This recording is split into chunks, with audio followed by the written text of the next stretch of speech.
Okay, so for the first step of antiquing, or rather the second step, the first step was applying the light wax. Second step is going to be same company, Amy Howard.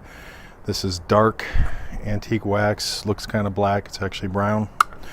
And because I'm looking for a non-uniform application, kind of like what I did with my faux stain approach, was to use a chip brush.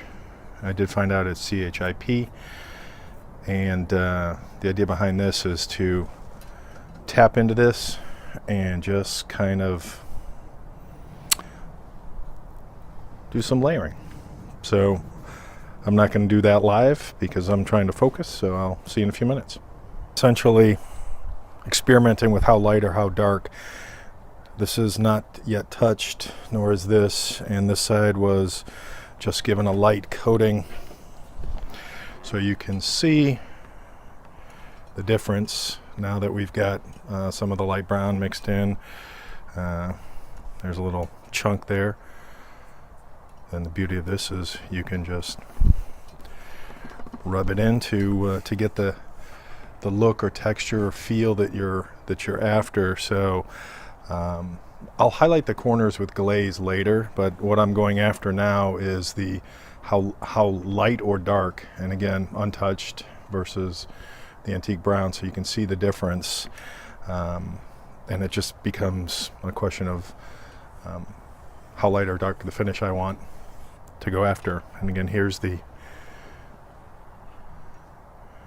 exposed wood from the drill effect, but I'll do these two next and see how they turn out.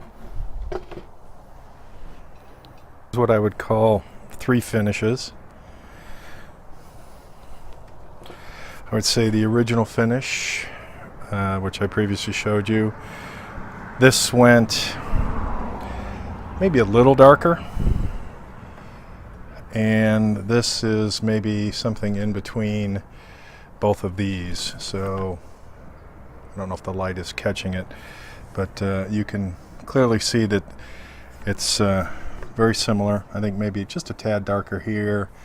So maybe first I'll call this light, very light, and this one may be similar, but because of the textures you can definitely see how the brown is caught in the grain. Again, when you compare the now light brown layer that's been buffed in with a t-shirt, cotton t-shirt, versus completely untouched, and again, if you can very clearly see the difference in the finishes now. And what I'll probably do is maybe experiment with glaze, maybe start up here and see what I want to do there. Getting there.